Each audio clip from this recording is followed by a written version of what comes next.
Emergencies can be highly unpredictable. You could be well prepared for a crisis, but if there's an earthquake and the house comes crumbling down, whatever food and water supplies you've stored will be destroyed. The structural integrity of the house will be compromised, and you'll not be able to stay there. You have no choice but to evacuate. Based on this scenario, every prepper needs to have an evacuation plan.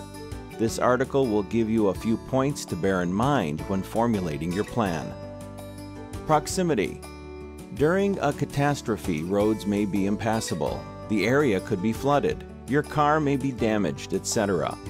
How close will your shelter be? Do you have family, friends, or even neighbors who are nearby and could take you in? Is it within walking distance, or will you need a vehicle to get there? Is your family aware? A plan is only good when everyone is on board and knows what's going on. What if your spouse is at work? If the kids are at a friend's house, do they know what to do? Will everyone meet at home and evacuate, or will they meet you at the secondary location? During a crisis, there's often little time to think. Contacting your family members may not be possible if they don't have access to a phone. Any of these scenarios could happen, and they usually do. So, stay prepared and rehearse well. Be detailed.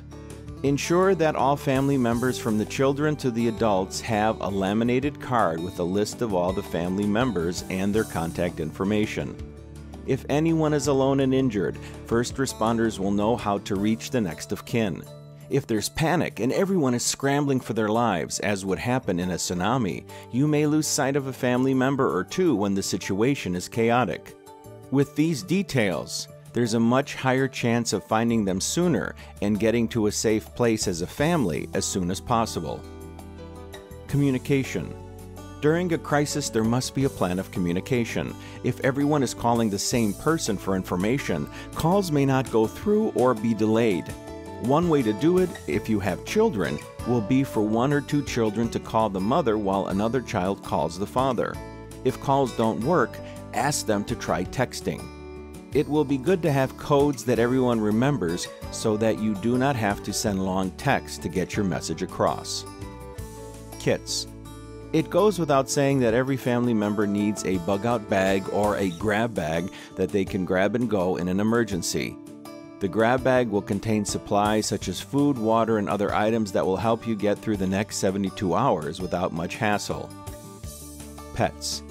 If you have pets, you will need to evacuate them too. While you can't move an aquarium, you can save your cat, dog, hamster, or rabbit away from danger. You'll need food supplies for them in your grab bag and a portable carrier to transport the pet. It's good to bring a tent or small shelter for them to stay warm and dry in. Evacuation shelters may not allow pets.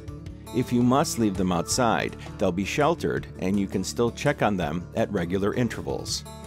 Observe these tips when creating your evacuation plan. It's imperative that you have a good plan and a good support network. Get to know the people around your neighborhood well. These are the people who will most likely be able to help you in an emergency and vice versa. No man is an island.